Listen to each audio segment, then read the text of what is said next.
First of all, I wanna thank you for inviting me over here. I'm very honored to speak here. Can everybody understand me? Is this loud enough? Yeah, good. I'm from the Netherlands originally. I live in the Boston area now, but the first 25 years of my life, I grew up in. I lived in the Netherlands, so I am very excited about this technology, and you may not always see that from the expression in my face because I am Dutch and we used to hide our emotions as much as we can. So I don't know if you've ever seen a happy Dutchman. No, I didn't think so. Anyway, like Paulo said, I am a trained engineer, mechanical engineer. I have my PhD in computational mechanics. I wrote my own finite element method on which I did studies of crack growth in ceramic materials, and I used huge Cray YMP computers to do so, which probably are just the computational power you have in your phone now, but that, that was 30 years ago. I worked for Red Hat, started working for JBoss 10 years ago when we got bought by Red Hat, so I've been in middleware ever since, and it's a very interesting time at Red Hat right now because of, we're transforming to becoming like a cloud company, and what used to be operating system people and middleware people, it's all mixed now, and it's a very interesting time to be here. I work on the Fabricate team, so that's the open source project. So all our communications, all our codes, all our documentation is all open, and we invite people to collaborate and help us and bring ideas, test things out. We try to make it really easy to install Fabricate. Ultimately, if people want support for a product, you're free to run this. There's no money involved. But if you run mission critical systems, you may want to be able to call someone if things go bad. And that's where Red Hat has products. And so the products is where you can get support for. So the Fabricate project is the upstream project that goes into a product. And it doesn't always have to match one-to-one. Like sometimes more than one project go into a product. And so there is no product for this yet. So you can try and use it, but it's not yet available as a SKU you can buy. So this talk is sort of like broken up in 3 pieces. The biggest parts are Docker. Second part is Kubernetes, and then the final part is the CI/CD pipeline. And this is always a talk I wanted that someone gave me when I first started this, because Kubernetes is not trivial. Even Docker is not trivial, I think. And so if you see it once, how the mechanics actually work, it really helps you understand the architecture. So I'm going to dive a little bit deep into how things work. And as Umberto Eco said, if you have to tough up, the first 150 pages of his books are you can't really read because they're so detailed and you don't really know what's going on. But you got to climb that mountain to enjoy the view. So sit back, relax. If you have questions, please raise your hand and ask the question immediately. So before I start doing technology, I want to go back to a life experience that I had when I was 18 years old in 1985. We organized a kayak trip to Spitsbergen. So that's actually the island archipel.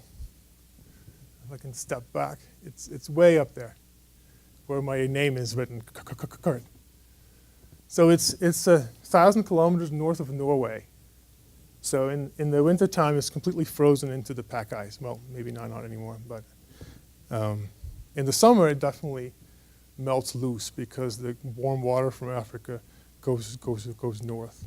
So most of all of Arctic expeditions left from Spitsbergen because you can supply it in the summer with ships, and in the winter it freezes in the pack ice, and you can start going north. So we shipped 4 kayaks. There's a lot of prep work, right, that goes into this. To, you can't buy anything. There's hardly any people there. It's Norwegian territory, but they don't really want to talk to you. So yeah, the 4 kayaks dropped off at the port in Rotterdam. I lived in the Netherlands, as I said before. And then later on, a couple months later, you will fly and hope that the kayaks are there in the harbor on the other end. And then you kayak. We kayaked for 6 weeks. We brought all our own food, fuel, and I think we paddled about 400 kilometers, something like that. It was just amazing.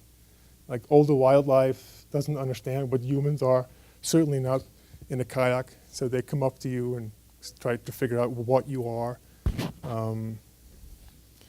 The glaciers are unbelievable.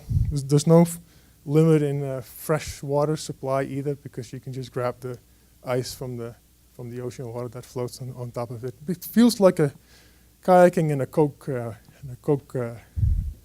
glass of Coke, because the bubbles are trapped inside the ice, right? For thousands of years, it's compressed. So as it melts, those come out. So you can just grab it and put it in your mouth, salt on the outside, sweet on the inside. This is me kind of showing off in front of an ice front where the glacier hits the ocean water. And here you can see a hole where the melting water comes out. I actually had the idea to kayak in the side of it, but just as I was about to do that, a whole block collapsed, and I thought the better of that. Anyway, like I said before, if you have a question, immediately ask, because probably you haven't even seen that there's 2 little kayaks here, right? So this is the scale of things. This front is over 80 meters high, something like that. It's incredible. So if I hadn't pointed it out to you, you wouldn't have really understood that, because there's no trees, there's no way you can judge how big things are, how far away things are, anything like that. So it was hard to be there. It was life-threatening sometimes too. So it wasn't easy. It was a good experience though. But it leads me to what I do now, which is micro-adventures, right? They're not big things that you prepare for a long time. It's just you go Friday night and you paddle to some place you're not really allowed to do an overnight, because it's like a nature reservation. But if you get there at 8 o'clock at night and it's dark an hour later, the ranger's not really going to find you, right? So I bring my kids. We do an overnight, and it's tremendous, because you're outside in the open, you see the stars, you're disconnected from everything, and it feels like a week. And you do it in one night. And it's unbelievable. Plus you can kayak up to a lobster boat and buy some lobsters that are fresh from the cages, right? It's $5 per lobster, by the way. And sometimes when I buy them and I put them in the cockpit, because you can't really, you have no place to test it. You open the splash guard, you put the lobsters, right? So, at that point, the elastics you probably pay $10 for. Anyway, this is sunrise at 5 a.m. It's on the eastern seaboard. And everybody's happy when you go for pancakes after, right? So this is like a little story. And the parallels are that, the first one was the monolith, and the second one is the microservice, right? So there's lots of planning. You rely on different teams, right, in the monolith, different teams with different responsibility. Once you are done, you throw it over to QE. QE goes at it, and if it makes it, it goes to the next team of the system administrators who then deploy it out. The thing's big. If you make changes, you can get regressions. It's usually cheap to start, but over time it gets harder to maintain when you hit a certain complexity level. So the microservices, in my opinion, are really about time to market, right? It's not really about code reuse. It's about component reuse. How can I reuse what I have and build on that and get something out fast? It's about one concern that you're solving. It's simple, it's small, but it's not too small. Like if it's too small, you're creating a headache for yourself because you end up with thousands of microservices. It's easy to test. It lends itself for continuous deployment and integration. And the key difference is it's one team, right? It's one team from development to deployment. It's just the same team, which makes it's an eye opener for a lot of people, right? What happens in production? I think it's very important that if you break your services up and you have API contracts on them, so that is the thing that you're communicating to the other teams who are consuming your services. So it's important that if you do REST, that you have something like a Swagger doc to describe your endpoints. I'm a big fan of Swagger because it really documents your endpoints in your code. And you got to have an API manager to store all those documents in one central location. And it's perfect for cloud deployment. So an example of a microservice in Java would be that the front end, the first service, the front end could be like an Angular JS app, which has all the display logic. And then in the middle tier, you sort of have REST services to implement the business logic. I like to see a one-to-one REST service with the UI so that the UI doesn't have to make different calls into all the backend APIs. And that central UI REST API then calls into more backend service. And then you have like state in a SQL or a NoSQL store. So that's sort of like the Java view of things. How do we deploy it? In our framework, we have the current stack, right? On the lowest level, you have obviously on your machine, you have the operating system, but you're deploying your microservice in a Docker container. So you're sort of virtualizing the hardware using Docker.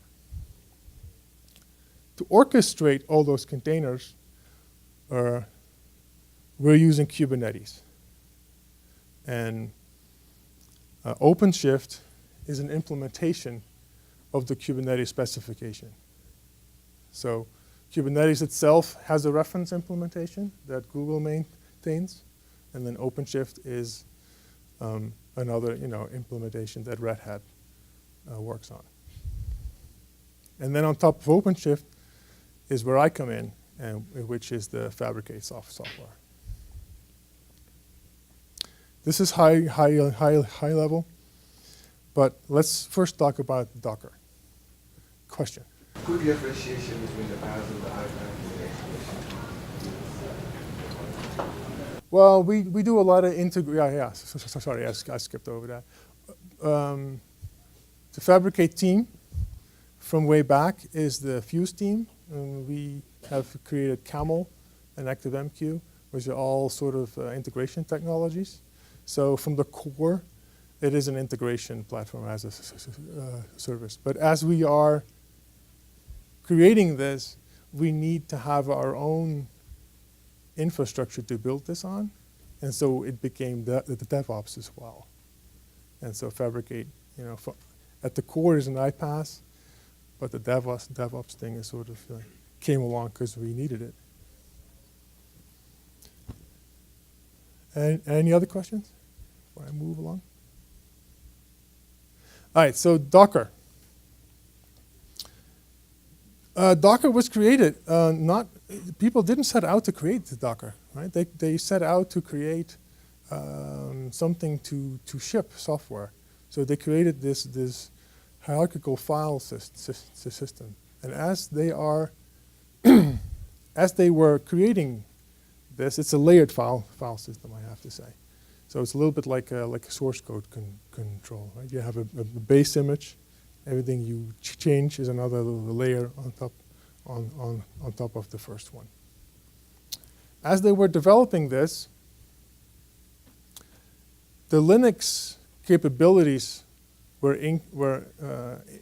improved, and namespaces and C groups came around that you could isolate a process completely from another process on the Linux machine. So now it's really starts to look like almost like a virtual machine. So this is what I want to talk. But this is what I want to talk about. So before Docker came about, if you have any kind of application, right? We have all these applications on the top that requires different technologies, right? And then on the bottom we have all kinds of different machines that you want to deploy it on. Right? It's a little bit of a chaos. Like it might run on your laptop. It doesn't mean it's going to run on a production server, right? Because this is just different kind of hardware, it's different kind of configuration on these machines. So what do you do? How do you ship software? Why is it so easy to deploy or to install an app on your phone, right? You can just go to the App Store and click, I want that one. But why is it so hard in the enterprise? This is the problem they were trying to solve, right? And they have the matrix from hell, right? Here are all the platforms they were trying to deploy on. Here are all the apps with different requirements, how to install them. How do you deal with all the configuration management? How do you ship software? Like how do we ship software? I mean, you can put it in a zip file, have instructions like, if you instruct it here, you gotta like move things around. So they started to look for analogies in the real world, right? And one of the analogies that for people that ship things was the shipping industry, right? And so they had the same problem pre-1960. If you wanted to ship a piano, well then you needed specific, a specific box to put it in, and then you had to like, it could maybe travel by truck but not by plane, or it was hard to ship things. And what they came up with was ultimately, obviously it's the same matrix of hell, right? And what they came up with was a shipping container. Right? It's one unit. You get the shipping container. You load it up. You close it. It gets sealed for the duration of the trip, right? All the machinery to load it and transport it can now be standardized. And so I don't know if you've ever been to Rotterdam Harbor, but there's hardly any people like unloading there. It's all computers. Like it's unbelievable. The ship just pulls up, and big cranes just move into position, and they offload all these containers. They get scanned automatically because there's a standard labeling system on these containers to read what's inside of it. It was revolutionary, right? And it made shipping what it is now. I mean, we order stuff from Amazon or and it comes from China, right? And it's here within the day sometimes. It's unbelievable. So they started thinking, why don't we invent a shipping container, right? And that's what the solution of this was. So you put your software in this container, right? And then you ship this container to where it needs to go. And when you deploy it, it deploys in its own environment, right? You don't need the configuration. You don't need to install anything. It's pre-installed, right? Yet it is a relatively small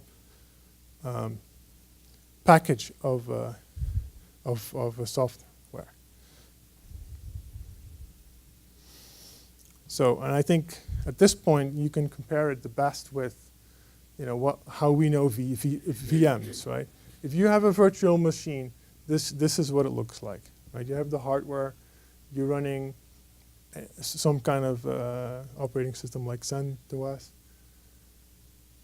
with a hypervisor on top of it, and then you can have different virtual machines. So you can have Ubuntu or Windows or anything. It runs on top of that, right? But this image is at least 10 gigs, right? Plus, it doesn't perform all that well, right? Because it got to go through this virtualization layer. So I can maybe run 2 VMs on my laptop, and then it's kind of done, right? In containers, the difference is that you have to have the Linux kernel. But if you have the Linux kernel, I can run Ubuntu, has its own file system. But if I spin up an application, it's just a process. So I share the kernel with the mother operating system. So there's only one kernel on the system, right? And the process runs basically here, right? It runs on the kernel. Sorry, it runs here, right? But because of cgroups and namespaces, this process cannot see that process. They're isolated, completely isolated. Yes? Can you say a little bit more about what exactly hierarchical file systems and Yeah, how they enable this? it's a layered file system. So, so the base layer would be Ubuntu, right? And then the first layer here may be that you add your application. So. You only see your own layer, but there's other ones underneath. Yeah, so if application B can share the Ubuntu layer, right? But it has its own files because it has its own application level files. Cgroups is to isolate the processes. So, in the demo, which is coming up right now, I'm going to try to do this. Right. First of all, Docker is part of CentOS. You can do yum install Docker, and you have the Docker on your machine. That's how easy it is to get Docker. All right. So the first thing I'm going to do is run the hello world, right? Okay, a little easier to clear my screen. Okay, this is way up high. I can't point to it.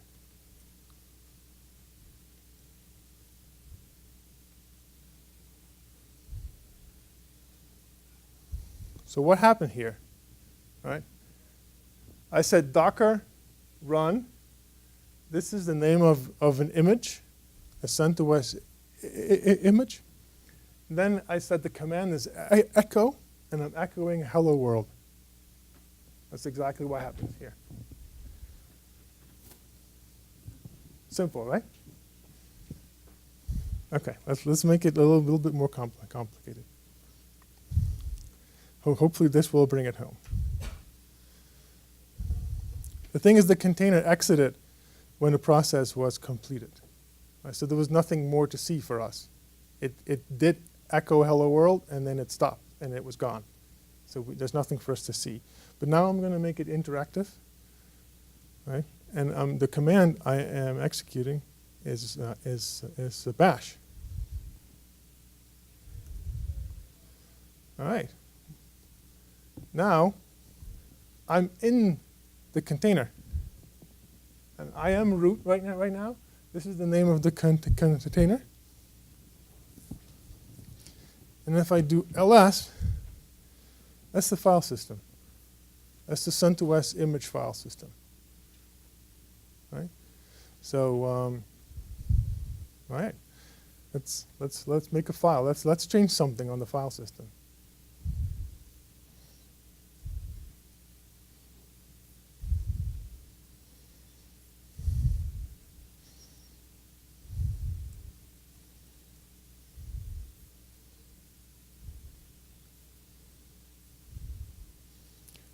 Now I have an extra file. See? Now if I exit, now the process is gone, right? When it completed, it immediately took the container down. What do you think is going to happen when I run it again?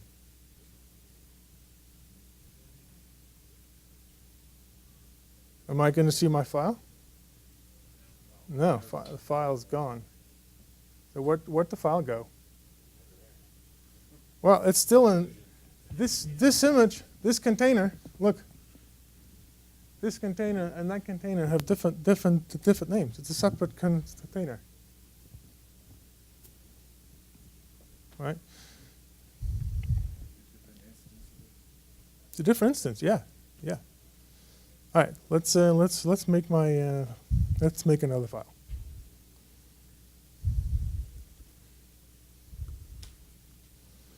Test to test. All right. Now I'm going to copy this I to D. I'm going to exit, and I'm going to Docker commit of this thing, and I'm calling it Saturn.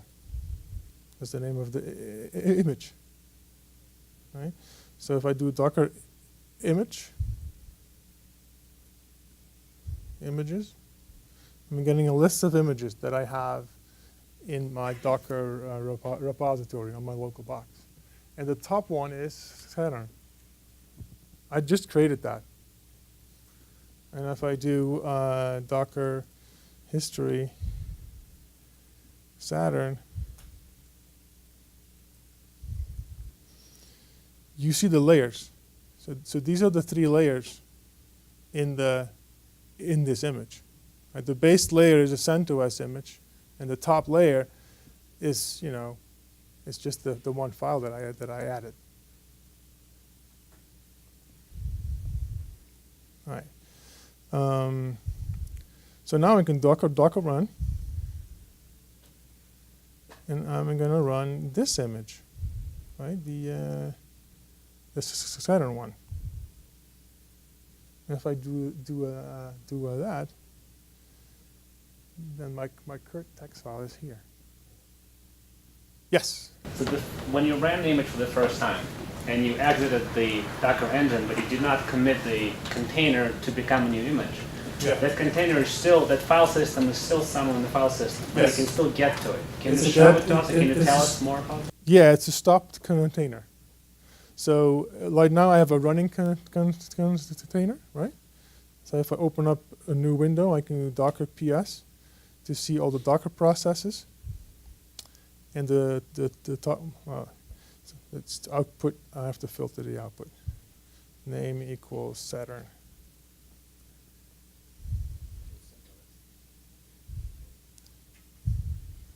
Send it to us.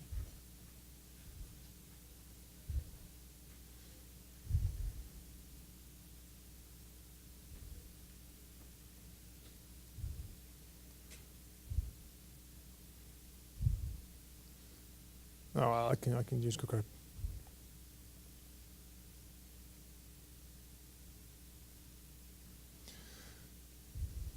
Well, let's just make like a little bit smaller, so that you can hopefully see the entire layout. All right, so these are all the running processes, Docker processes on my machine, and the top one is the Saturn one, right? Now, if I do -a minus of -pa minus a, I can see stopped containers too. And I think this is the one that had the Saturn file. So if I do Docker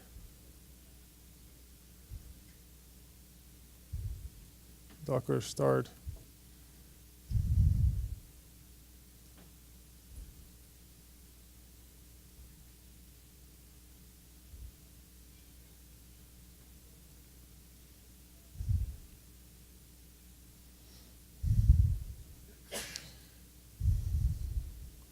now I'm going into that container. Now it's a running container, so I can go back in. This is actually the current one. But the thing is, the footprint on the file system is that additional layer, just one file you've added, right? Yeah. Of that container. That's how little space it takes for the Correct. running. Correct. Okay. No, these images take lots of space. Well, the Not image has really. all of it, right? This is just the layer. The container just the layer. Yeah, so the base image takes maybe, like, if you do the history, Docker image. Yeah, the base image is like 200 megabytes, right? But then if I use the same base image for another container, I don't I don't take up more storage on my computer. So that's fantastic, right? Yeah. But it depends on where you build the image. So if I built the image using Red Hat, it would be good. If you build the image, then it is on your Docker locally. Nobody else can see that image, right? Is that what you mean? Yeah. Yeah. You talk about the state of Docker for other OSs, like Mac and Windows, and running containers. Yeah. So there's two points there. My Mac, for instance, is not a Linux computer. I don't have the Linux kernel on this Mac. So in order to run this, I'm actually using an Xhive virtual machine to run Docker inside of it. Xhive is very, very small. So that's how Docker gets around deploying containers onto different boxes. So on Windows, you can do the exact same thing. You have one small virtual machine. In it, you run the Linux kernel. Now, other vendors are starting to create their own Docker implementations. Like Windows is hard working to make Windows-based Docker technology. But the same limitation there. On a Windows kernel, you can only run Windows containers because they share the same kernel. For Windows, you can switch between using Linux or Windows. Yeah, if you do so, then you run the a little VM on the Windows computer that runs the Linux kernel, right? And that's how you can run Linux containers on the window box. The same Docker for Windows. That you install, you can switch. Right, but I don't think you can't obviously share the kernel if the kernel is from a different operating system. We mentioned the size of the images, and this is CentOS image, and there are much smaller versions of Linux. Yeah. Our organization using Alpine, Yep. Rancher OS, Yep. both very lightweight, Yep. 30 megabytes. Yeah, so that's what people start to do now. I mean, if you wanna save more storage, you can just take as much files off the container base image as you can, and still have something that you can run your container inside. Yes. Can you just ship your set of files and use somebody else's base container? Yeah. You have to ship your own base container all the way. Correct. So if what I just did, we created a Saturn image, right? Docker images. Oh, I'm in the I'm inside of the container. Let's get out of the container. Let's do Docker images. I guess I can make this bigger again so it's easier to read. Now I'm going to tag one because I like the Saturn one, right? So I'm going to Docker tag the Saturn image. And I'm going to call it Kurt Stom. Oh, yeah. Saturn latest.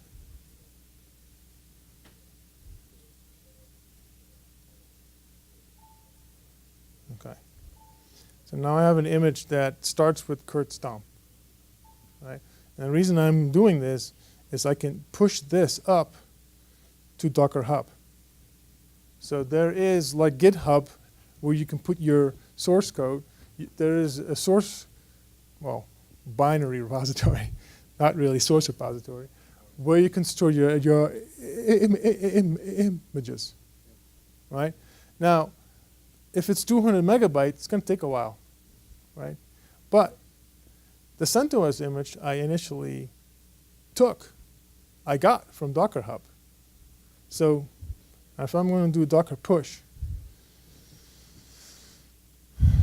and I'm going to push this guy,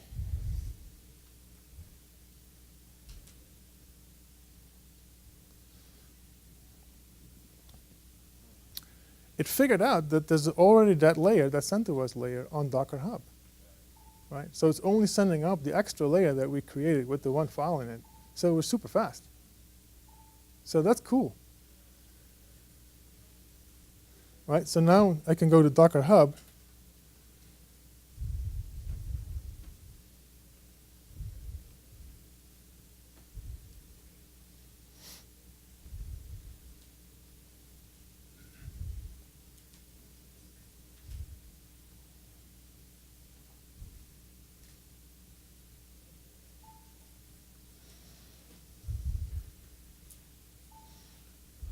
It's going to take a while before the Docker UI catches up with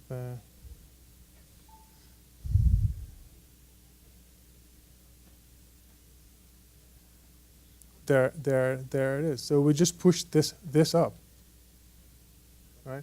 And so now if you had Docker running, you could just get this. You could just do Docker pull and pull my image down. And if you already had CentOS layer somewhere on your computer, it would be just as fast. You always did the upper layer of You don't have to indicate that, except it'll look and tell. Yeah. Okay. You don't So have to you don't do have to care whether you have it or not. If you Yeah. don't have it, it'll pull it all. If you do have it, it'll just Yep. pull it. Yep. Exactly right. All right. So I think we're getting the feel of the layers now, right? And I think we're getting also the feel of a process space. Although I haven't really done this now. But what if I do PS, right? On my machine is a lot of processes. What if I do PS in the container? How many processes will I see?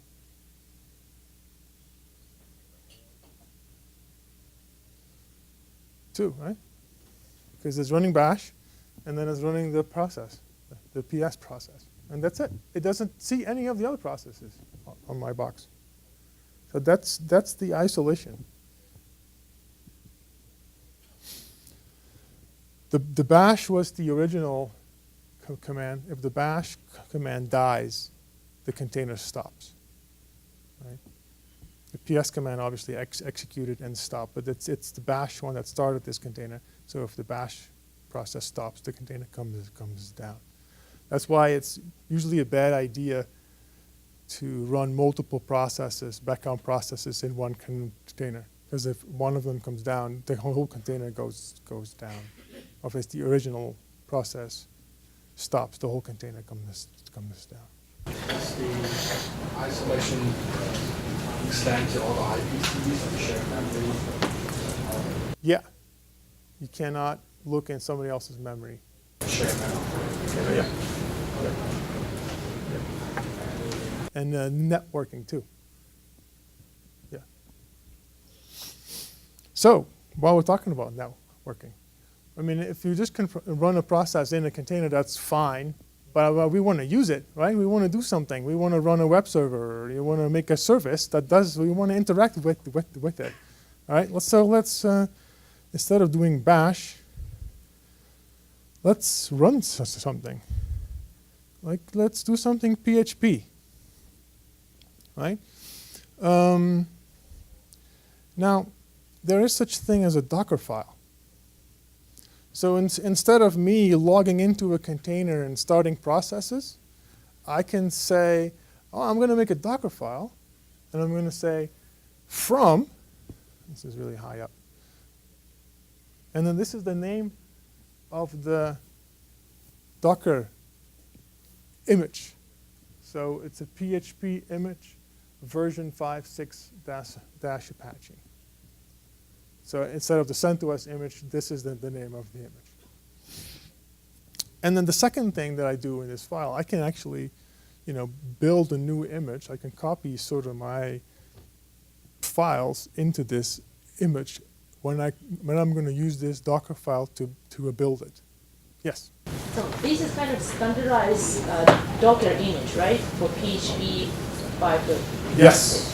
So the Docker has a set of library of images for PHP, maybe some app servers, something like that, which can be run as layers. Yes. On top of it. And so if you install all the Dockers, like that you said, it means that every time you upload the image, your image, it will pick up only your custom files that are installation and will identify these packages as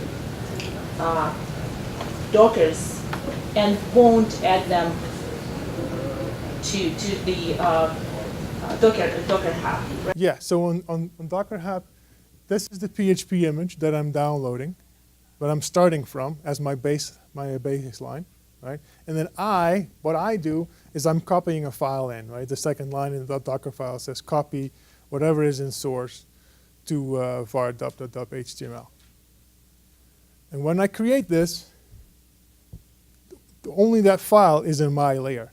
So if someone else pulls my image down, whatever I'm going to call this, PHP hello world, they grab the PHP image from Docker Hub plus my layer. It's exactly what you were asking, right? Yeah. So now I can build this. And that's it. That's how fast it is to build a new image.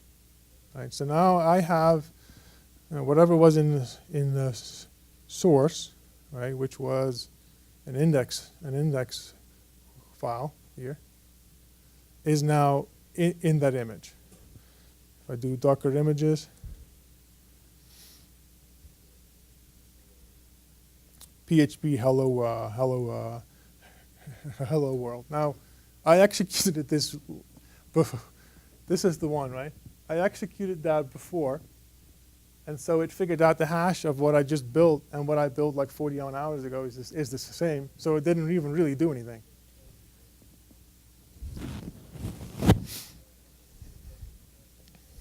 All right, now I can run this.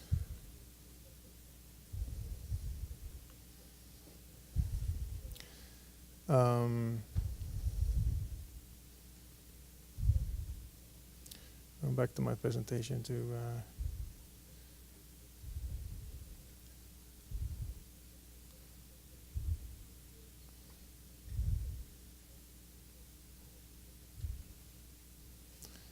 Okay.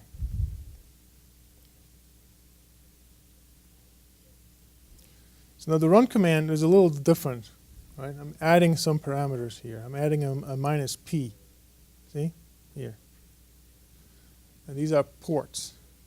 So on the inside, this image is running Apache with PHP on port 80, right? And now I am opening up a port on the host system, 8001. So now if I go to localhost on my, well, not localhost because I'm running it inside of a VM, but if I get the IP of the VM,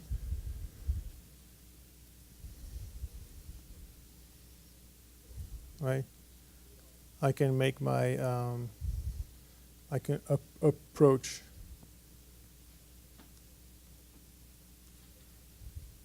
this is my app. See? Make this a little bigger.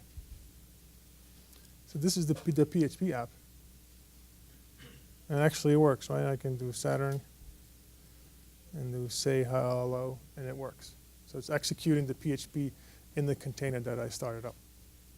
Yes? You did not explicitly run Apache when you started the container. There's got to be something in the bash profile or something on the container baked in to stop the process, right? That's a great observation, yes. Though the PHP image that I layered it from starts the Apache container for me. So it itself, if we go to its Docker file, it says on startup, start the, it's like you layer on top of another image. So they created it with the Docker file, and I'm just adding to it. Yeah, makes sense. Yeah. So let's say I had a couple microservices of a gateway that I wanted to put into a single container. Yeah. And I wanted to expose a couple of those different services on different ports. Can I open up multiple ports on my Docker container? Well, 8001 is taken now. Oh, in the same container. Yes, you can open multiple ports. Yeah. Are you running all these Docker commands from a virtual machine in your computer? Why not installing Docker, the Docker that for OS X and running on this? Is there a difference? Yeah, because I'm going to run Kubernetes in it too. Kubernetes will only work in Linux. Yeah, I'm going to install Minikube, which is a little virtual machine that has everything in it. So it's easier for me to get up and going. That's the way for you to try it out too if you want to run Docker and Kubernetes. You go to get Minikube or Minishift if you want OpenShift. Other questions?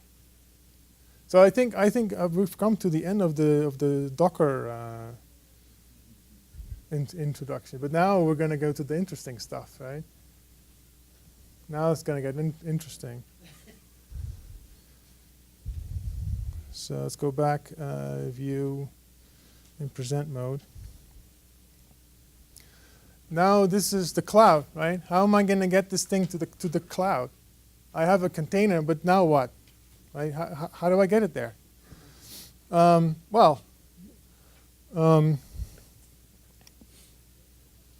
run Kubernetes. Now, what is Kubernetes?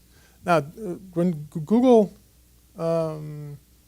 started running their search engine, they had the same problem, right? That performance is everything for them. If they can come up with a search in less than a second, it's that much better for their end users. So they need a lot of computing resources, and they want to access it and run it fast, right?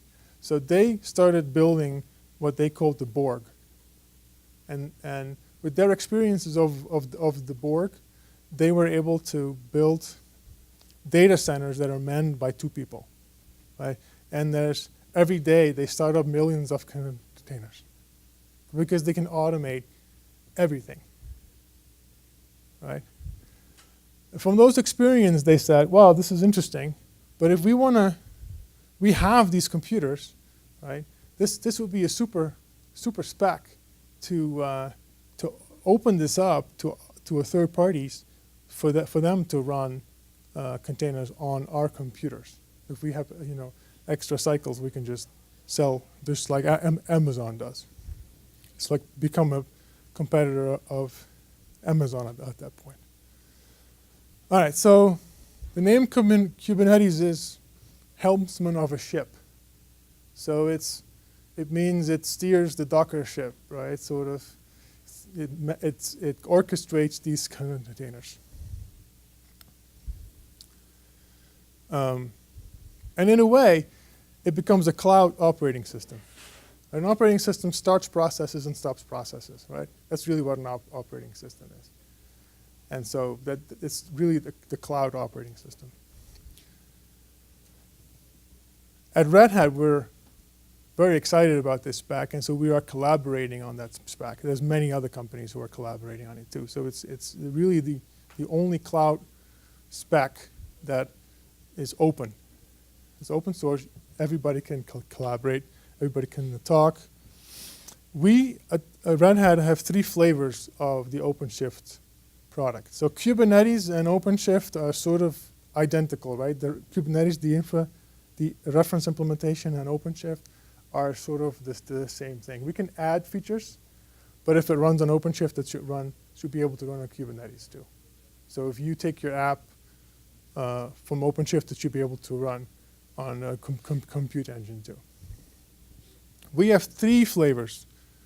We have OpenShift Online, which is just like Amazon, where you just go to a website and you just start using it. We have Enterprise, that's called the private cloud. So if you're a big bank and you like all those cloud features, but you don't like that it is on a public cloud, you can install it on your own servers. And then the third one is the community version. So Origin is what I'm running here. Origin is the version that you can install on your laptop through Minikube or Minishift. All right, from a high level, this is what it does. So there's a master.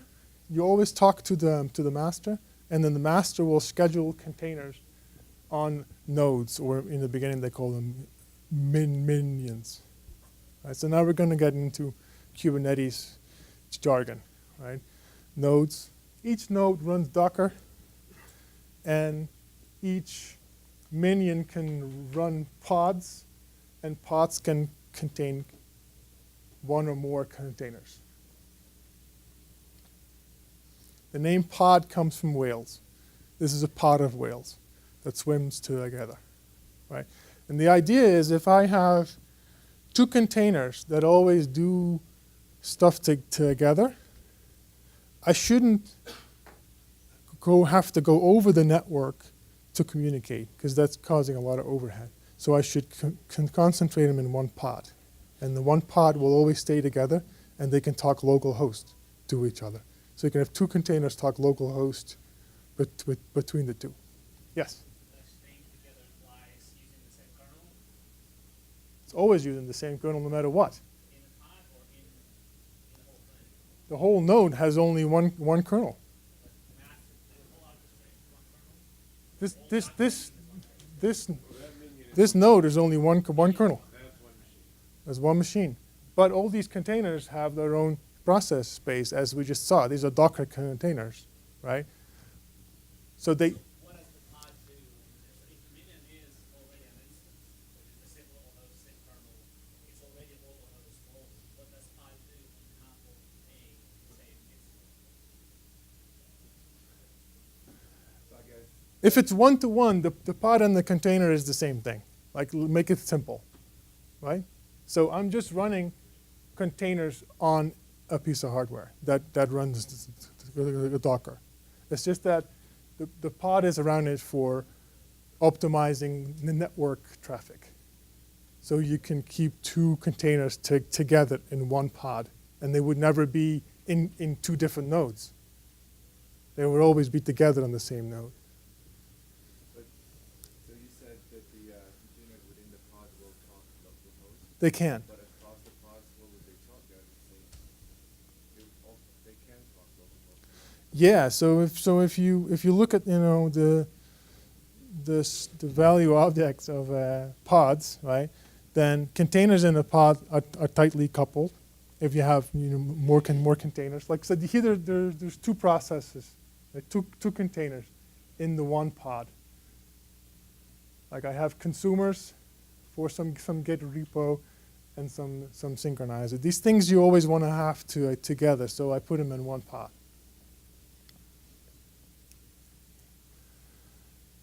Network-wise, pods got their own IPs, right? So where the Docker, if I ran plain Docker, right? If I wanted to expose the 8001 port to the world, it bound that to the IP address of the mother machine. Now it doesn't do that anymore. It binds it to the pod IP. So the pod IP is a real routable IP address that I can access. So each pod can talk to another pod using their pod IP address.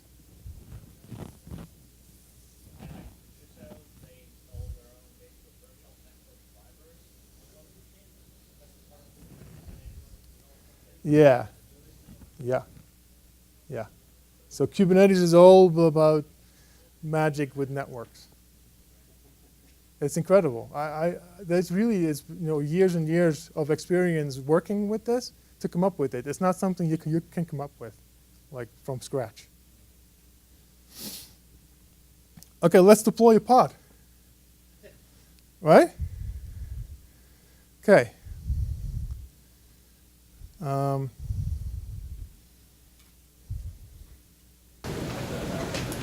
This prompt here is your Minikube or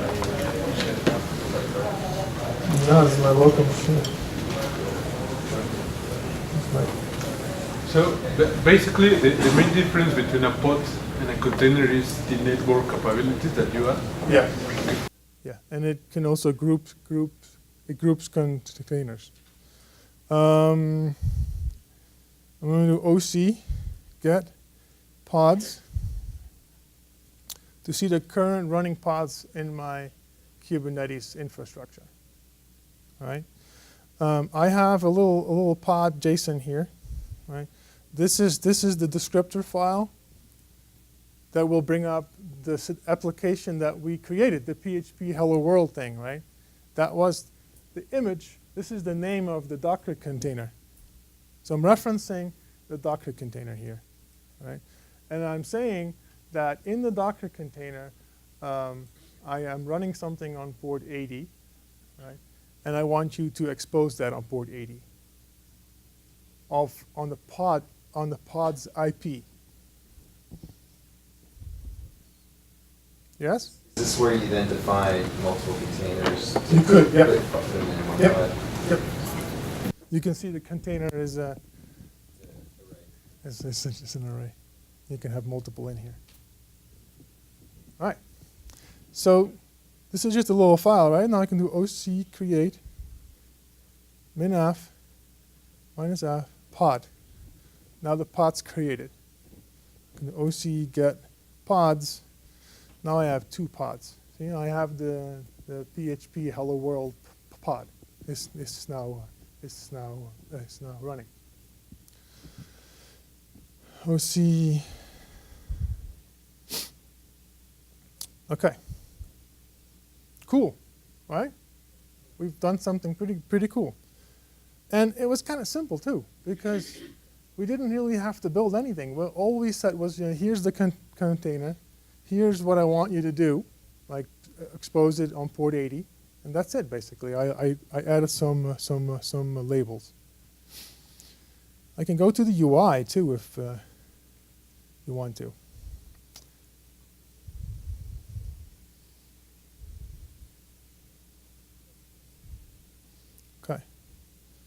pods. Here's the Hello World pod. It started a minute ago. They can see that, you know, this is the IP of the pod. That's the IP address that it got, and there's something running on port 80. Right now, let's go back to the presentation, because we have something running in a container. Now what?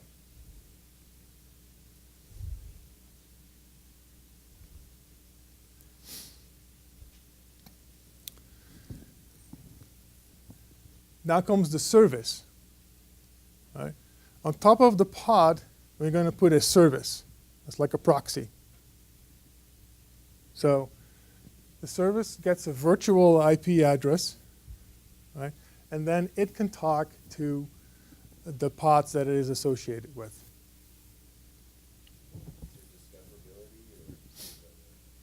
It works with labels. So I labeled this pod. I go back to the UI. I put some labels in.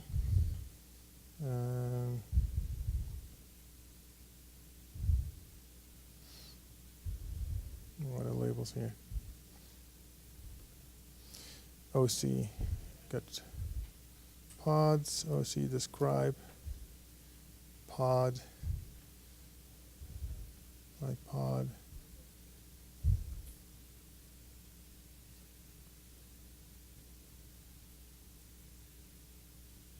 Labels here. There's two labels, conference equals Saturn, year equals 2017. In my service, I have a service JSON here. I have a selector, right, where I mentioned these same two labels, and that's how it's going to find that pod. Okay, so I'm going to create this service now.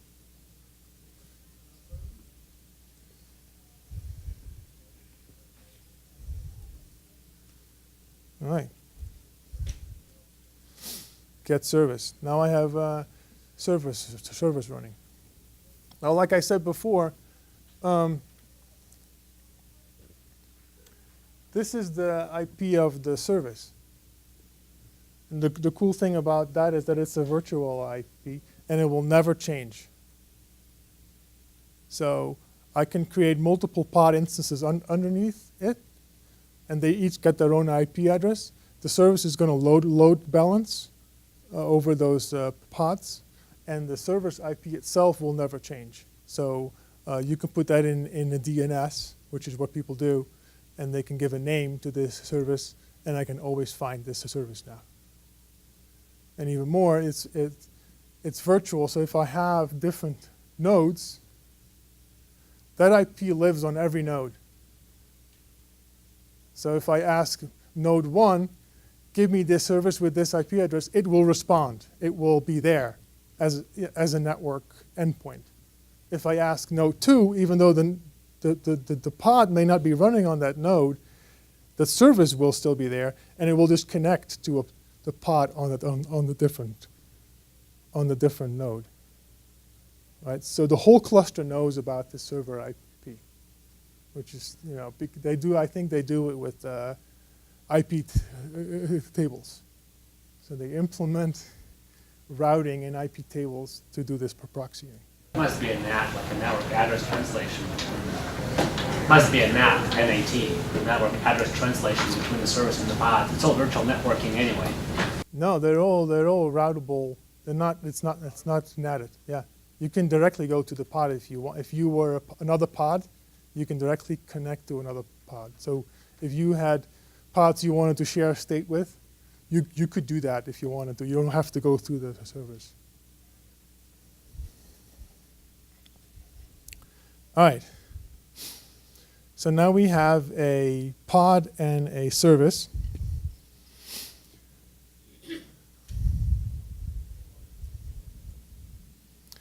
The next thing to do. Yeah. What's the type there? Is that just an indicator, or is that? This was the label selector, like. Oh, okay. Yeah. That's an example of the label. Yeah. So the label is here, And the selector is that, and therefore it knows to find these pods. Yeah, yeah. Yep. Very quickly, OpenShift question. What's the difference between a service and an application? A service is a Kubernetes construct, right? And so Kubernetes, we're talking about Kubernetes services here. What? Yeah, but using OC, yeah. Applications can contain other resource configurations in it. So So the application maps to one service? yeah.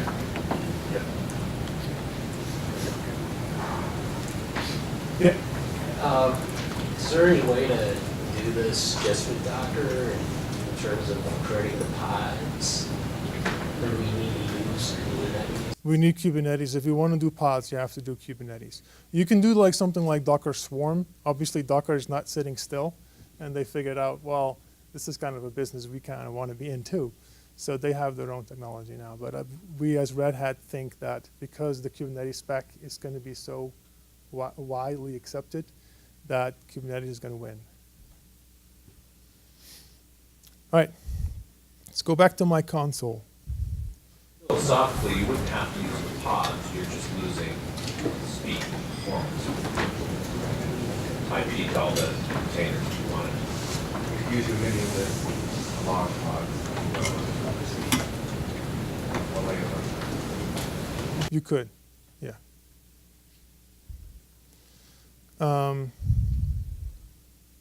Overview here. What if I want to have two pods, right? Of this, I want to have this little CXF service is running in the top. I want to have two pods of that. I can just click and it scales up. Now I have two, right? Or I want to have three of them. The replication controller is going to do that for you. So the Kubernetes replication controller is always going to make sure you have 3 pods running if you ask for 3 pods. So if you kill one, the replication controller is going to make another one. So if I do OC get pods, right, I have 3 CXF pods now, right? So if I do OC delete pod, this pod, the replication controller will fire up another one. Right? I can't get it down. So this is how Google gets this redundancy, right? Pods will die, they come and go, and they don't care. They just spin up another one. Yes. That service, part of that Kubernetes service, that load balancer that knows which one to actually send requests. Is that the idea? To which pod? Yeah, with using the selector. Using the selector, it just picks one of them, and you can say if you want to have sticky sessions to always go back to the same pod you came from. I was just going to ask, this is anticipation of load to be automated and based on slowing down scale on. Yes. Yes. What is the language? Configuration? Yeah, that's all within the specification. Yeah. Is that based off of diagnostics, or are you kind of time of day, or what do you have? Yeah, it's monitoring systems who can influence that. If they just start looking at CPU usage within the containers. Yeah, yep. And it can scale it down too. Yep. So but you said this is specification In OpenShift. What would you you have configuration language to automate all this and deploy the boxes and or just monitoring? Yeah, that's going to be too far. We can take that offline. Yeah, I'm feeling like I'm going to run out of time here.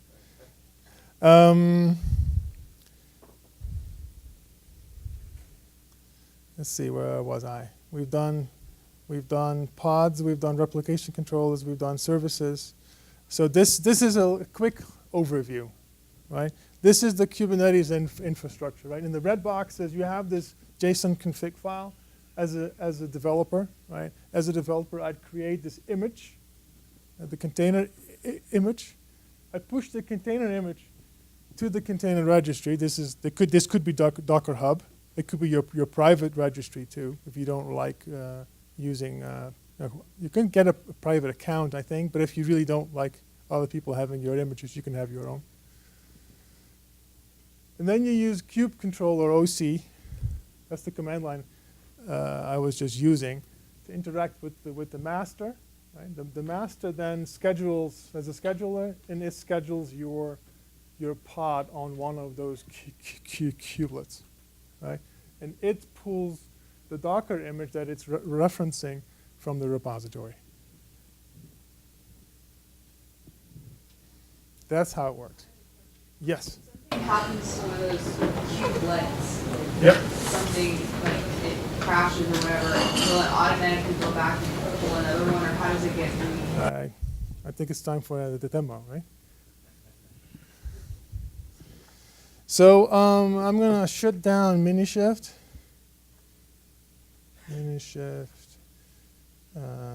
Stop. I'm stopping my local cluster. And I have a cluster here. These are Raspberry Pis, right? So the top one with the red network cable is the master, and the other three are regular nodes. So now I have to share my network, plug the network cable in, share my Wi-Fi over internet sharing. So hopefully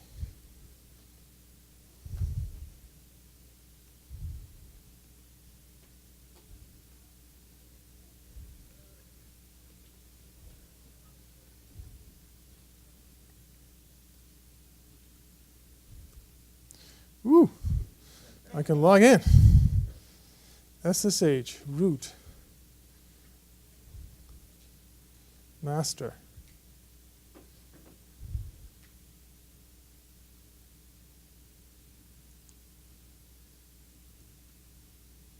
Get nodes. No, not OC, because I'm on Kubernetes. I'm not on OpenShift. So that the command line tool does the exact same thing, but it's called kubectl. Get nodes. And see, I have four nodes here. Also, I can do not OC, kubectl, get pods in a wide configuration output. So I have a console running, a Fabricate console on the Raspberry Pi master. So I'm going to quickly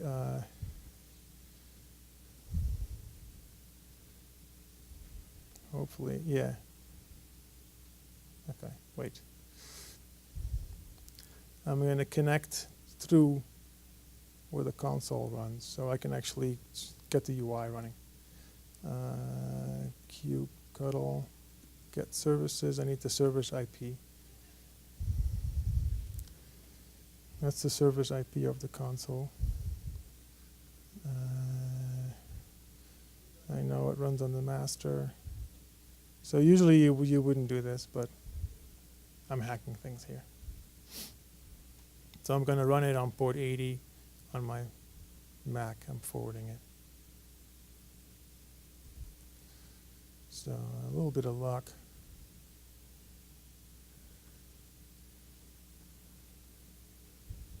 Ha!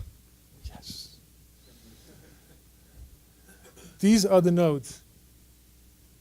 So these are the four nodes that I have running here. So hopefully I can quickly call myself.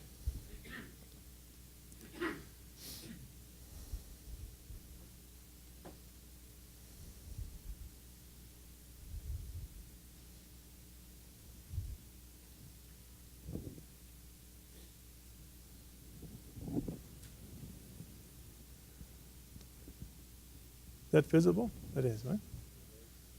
All right. So I need a volunteer, and I think because you asked the question.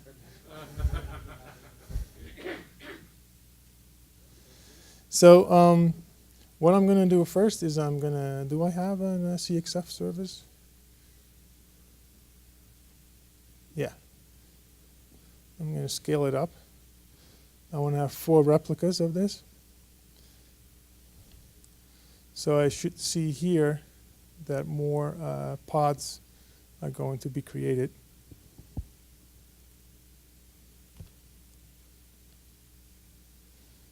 Uh-oh. Yeah. Look at that. See, I have node 3 is running two pods. Now, the way I've done it here is I have the kubelet itself is running inside of a pod. Yes, you can do that.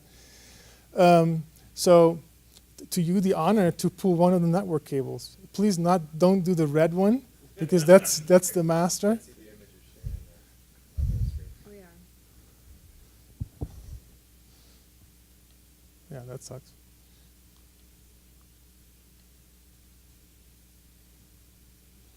And we'll see, we saw that node's gone now, right? And so that node was running one of our pods. And so quickly it's spinning up a pod on node number 2, see? So our app just keeps going. So if you plug it back in, you must be in QA.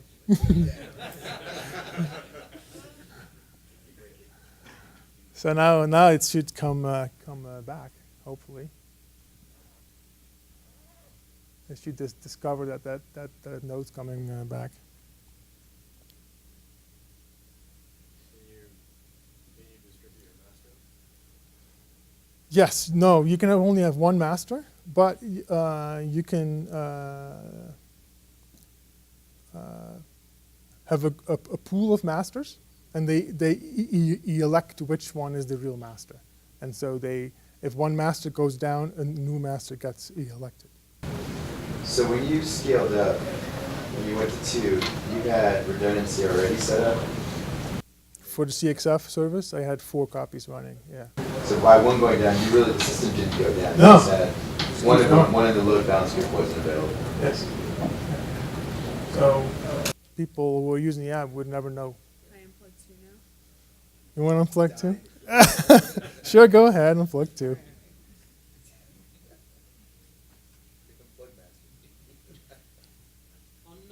And she runs.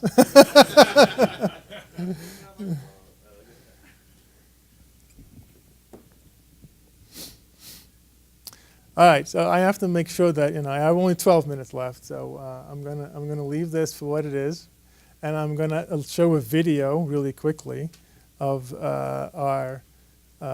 what we have done with continuous deployment. I cannot run this on my laptop because there's too many containers and my laptop would just die. So I've tried that before during a presentation and the whole thing just went south. And it froze my computer for 10 minutes. So I'm not going to do that again. So this is the OpenShift container. So basically, you've climbed the mountain, right? You've seen how Kubernetes works.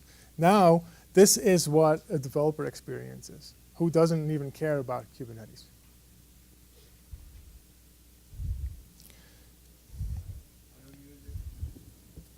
So here we have just the console running, and here are all the fragments of apps that we have created that you can run. So all these apps are on Docker Hub, right? And these are just the JSON fragments that if you click run, it's going to drop that piece of JSON onto the server, and the server is going to run these pods and services and replication controllers.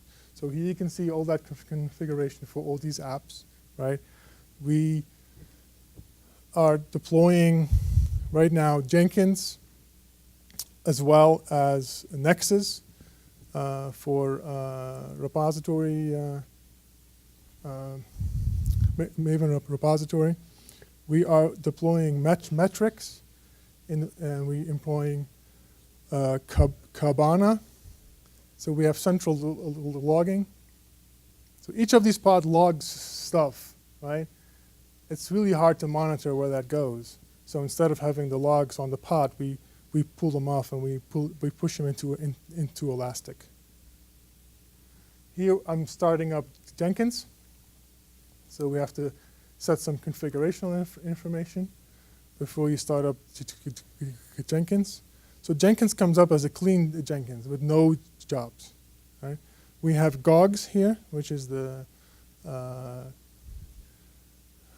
it's like GitHub. So it's the open source version of GitHub that Google has made. And you can see that all the pods are now coming up, and we're going to create our first app, our first microservice. So we're going to create a new app, and these are templates. So I'm going to pause it real quick, otherwise it goes too fast.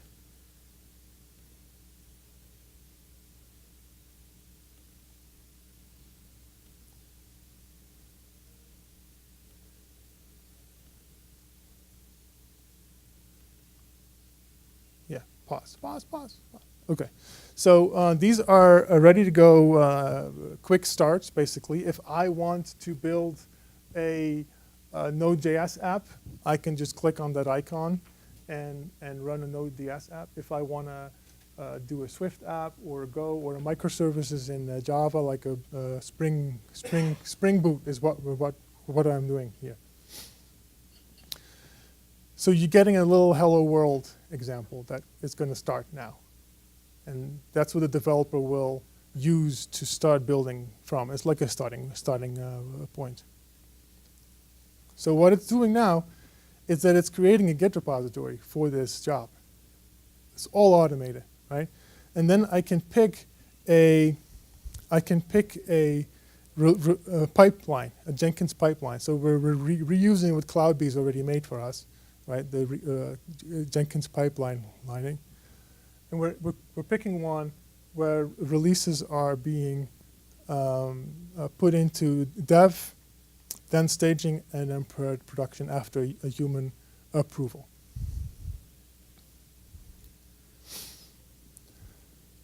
What's Fabricate again? That's what I work on. That's what all this is all us. Yeah. This is the open source project that you can start using. You cannot care about Kubernetes. You can just use this, right? And it does it for you, right? And so right now I'm speeding this up, so it's building the Java app here. This is Jenkins, basically. You're looking at the output of Jenkins. It's a little slow in the beginning because, it pulls in a lot of dependencies. Then I'm going to proceed to deploy it into production. Right? So I have 3 namespaces, testing, staging, and production. So my cluster is just divided up into 3 namespaces. And that's what production is. So when the pod's gray, it's starting. When it's green, it's actually up. Why be boring? Let's go put a Node.js app as well to prove that it's not just a framework for Java. Right? You can do any kind of technology you want. You can pick any language. So, but the interesting thing is it's the same pipeline you pick, right? So it's very homogeneous. The developer experience is completely the same. Creates the Git repository. In a little while, we will interact with Git right from the console, but you could just check it out locally too and commit it back up here, and there's git commit hooks that will then kick off another build. A Golang app. So, and then finally. Is this just scaffolding new applications in this environment and setting up the CI/CD pipeline for those? Yep. We're picking CI/CD pipelines. There's about 6 that we have pre-made for you. If you can, the pipeline actually gets copied into your project. So if you just want to modify it a little bit, you could do it right there. You could customize it, or you could just create one that appears in the list. Like, this is exactly how I want my pipeline to be. Always. This console replaces OpenShift? Yeah. You can use both. Yeah. It's these competing groups, right? Yes. Where is deploying the apps to? Like, what does it, is it integrated into Amazon, or it has its own data center? Right now, it's on a machine called Fabricate.io, which is an OpenStack can manage box someplace in the UK. So it's our own infrastructure. So this would be a on-premise deployment, but you could deploy this to Amazon, drag and drop basically, and it spins up. If you have 4 VMs in Amazon, it will just use that to build its cluster, and it would look exactly the same. All right, so the last one is a Swift app. This is still the Golang one. Because the interesting thing is that the last one is going to fail. Like it's going to not be able to build it. Yeah, here there is something red. Right, the build failed. So now we go into the source. So those were actually the project files. We're going to modify just a README, and we're going to run it again, and it's going to just pass because it just it fixes itself in the second build basically. But it'll be interesting. So while this is coming up, we're going to show the other tools that we have running, such as Kibana, which is the centralized logging. So you can see all your logging in one place, and you can run interesting queries on it. It's basically Elasticsearch at this point, right? Also, you can see this is the dashboard of how many deployments there were in the last hour. All this metrics is being kept now. So you completely have transparency in your organization as how many deployments there are, how many builds there were for the one app, how many builds failed. So on the bottom here, the apps are color-coded, but this one failed. So the outer ring, if it's green, the build passed. If it's red, it failed. So you can automatically see that. There's another one. This is logging per app. Like if one app just writes the logging constantly, you probably want to. That's a performance issue, right? So you want to take care of that. How long it took to approve the things. If certain apps take a long time for humans to approve them into production, you get visibility into that, and maybe you should talk to that group about what's going on there.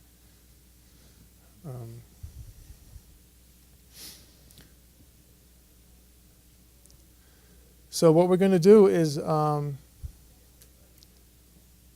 change a little bit of code to change the logging, and it's going to affect the CPU output. But I want to go directly to this view because I'm almost out of time, and I want to leave a little bit for questions. I think this is a really interesting view. So we're also pulling stuff. We have total access to your pod, right? And this is memory usage and CPU usage per app, right? This is the Swift app. That's the Node.js app. That's the Java app, and that's the Golang app. It's probably difficult to read, but the top one is 38 megabytes max. This is 57 megabytes to 38 megabytes, and the Java one is 1.5 gigabyte. Right, so Java is pretty bad for microservices right out of the box. And the reason for that is that if a container starts, it asks the mothership, how much memory do you have, right? And the node can say, if you don't set constraints in your pod, it gets the information from the node, which could be 100 gigabyte.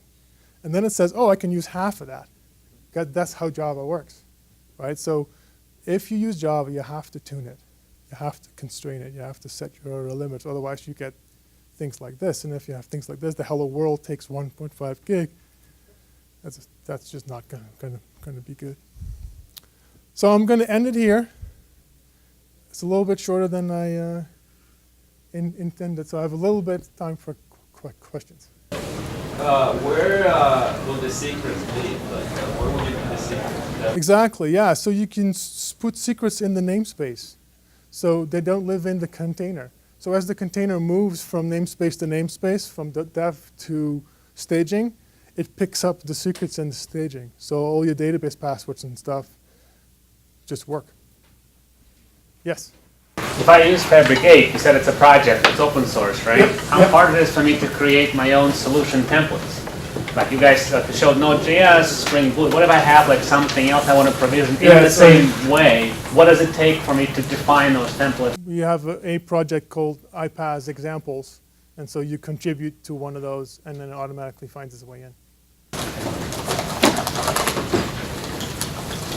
Private catalog of applications? Yeah, you can add your own applications. Yes, absolutely. Private. Yeah, my organization. If you host it. Right? Yeah, if you contain your registry to